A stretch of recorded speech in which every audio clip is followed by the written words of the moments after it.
Christopher Bell walked away from one of the scariest crashes we have seen all year at Michigan. He climbed out of the car on his own 2 feet. He did not say one word to the cameras, and now we finally know why. The driver of the number 20 Rheem Toyota was supposed to leave Michigan International Speedway fighting for a top finish. Instead, he left with hurt body parts and a whole lot of worry hanging over his next race. Team owner Joe Gibbs just shared news that nobody wanted to hear. Bell is dealing with an injured wrist and an injured ankle, and the truth is, we still do not know how bad it really is. So let's go back to Sunday, the 7th of June, 2026. The race was the FireKeepers Casino, 400 inches, Brooklyn, Michigan. This is a big 2-mile oval where the cars can hit over 200 miles per hour. That speed is going to matter in just a minute. The race was already wild.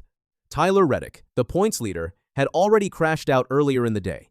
It was his very first DNF of the whole 2026 season. The yellow flags kept flying. By the end of the day, there would be 10 cautions, which tied the all-time record for yellow flags at a cup race at this track. But the moment everyone is still talking about happened on lap 148. There had just been a restart. Chase Elliott in the number 9 Hendrick Motorsports, Chevy and Christopher Bell in the number 20 were racing each other hard for second place. They were side by side, both wanting the same spot on the track. Elliott was running the bottom groove. He had fresh tires and he was trying to make a move, but his car got loose underneath him. The back end started to slide. He thought he was going to spin out, so he committed to spinning, but the car did something he did not expect. Instead of spinning down to the inside, it hooked sharply to the right. And right there, in that exact spot, was Christopher Bell. The number 20 Toyota got shot straight into the outside wall at almost 200 miles per hour. The hit was so hard that it crushed the safer barrier. That barrier is built out of steel and foam, and the whole point of it is to soak up energy from big crashes. Bell's car bent it in. That tells you how much force we are talking about. The back end of his Toyota burst into flames. But the crash was not done yet. After Bell hit the wall, Elliott's car came sliding back down the track, and it slammed right into Bell again, this time on the driver's side door. So Bell took 2 huge impacts in just a few seconds. Elliott then slid all the way across the track and hit the inside wall coming out of turn 4. NASCAR had no choice. They had to throw the red flag and stop the whole race. There were 51 laps left to go. The repair on the wall took about 20 minutes because the damage was that serious. Both drivers climbed out of their cars on their own. That is always a good sign. They walked over to safety workers and let everyone know they were okay. Before they got into the ambulance together, Elliott walked over to Bell. He gave him a side hug, patted him on the shoulder, and apologized right there on the track. Then they both rode to the infield care center to get checked out. Now here is the part that started making people worried. Both drivers were checked over by doctors and released. Elliott went to talk to the media. He answered questions. He explained what happened. But Bell walked right out the other side of the care center building. He never stopped to talk to a single reporter. He just left. In NASCAR, when a driver does that, it usually means something is not right. And that is exactly what we learned a little while later. Joe Gibbs, the team owner, took some questions after the race was over, and he confirmed what fans were afraid of. Bell got hurt. "I think it's just we're going to continue tonight," Gibbs said about checking on his driver. "When he gets home, we're going to make sure that he gets everything that he needs to get there, whatever it might be, and then we'll just have to kind of wait." Then he got to the part that has every Bell fan holding their breath. So it is his wrist and his ankle, I think, so we're just going to have to wait. Joe Gibbs Racing has not sent out any other update yet. They have not said how bad the injuries are.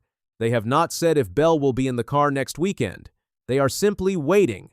The whole story will probably come out in the next few days, leading right up to the next race at Pocono. Meanwhile, Chase Elliott has not stopped beating himself up about the whole thing. He took the blame from the very first moment. "I feel okay," Elliott said after he was released. "I just really hate that happened. First and foremost, I want to apologize to Bell and the whole 20 team. That was my fault."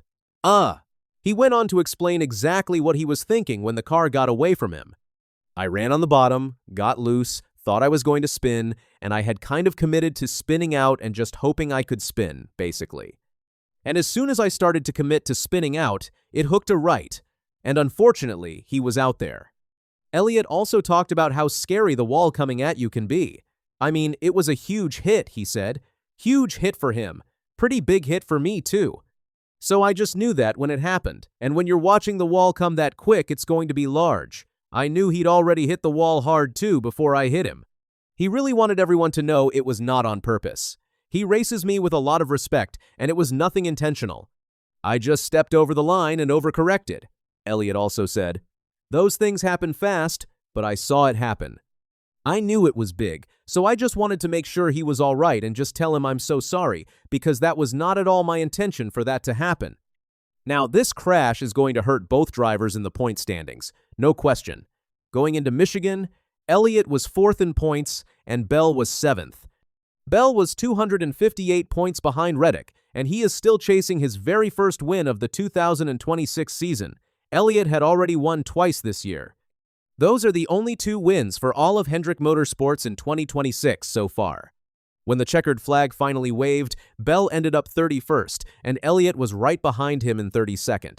Now, Elliott did pick up some good news in this. He had already won Stage 2 earlier in the race and led 67 laps, more than anyone else at that point. He grabbed 17 stage points. So while his finish is bad, those stage points will help soften the blow in the standings a little bit. And while all of this drama was happening, somebody actually had to win the race. That somebody was Denny Hamlin. He started from the back, came all the way to the front, and got his 2nd win in a row.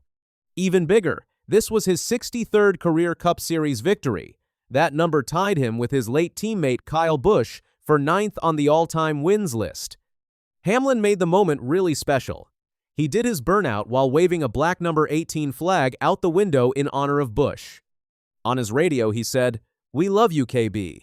After the race, he told reporters, "Truthfully, I had to outlive him to tie him. He was an amazing teammate. He taught me so much at tracks like this. I just can't say enough." So that is where things stand right now. Bell is at home, getting more tests done on his wrist and his ankle. Joe Gibbs Racing is in wait-and-see mode. Pocono is just days away. And every single Bell fan is hoping for the best possible news in the next 48 hours. Here is one more thing worth thinking about. Bell was already having a tough season before this crash. He has not won a race yet in 2026, and he was sitting 7th in points, trying to climb his way back up. Now, on top of all that, he has to deal with an injured wrist and an injured ankle going into one of the toughest tracks on the schedule. Pocono is called the Tricky Triangle for a reason.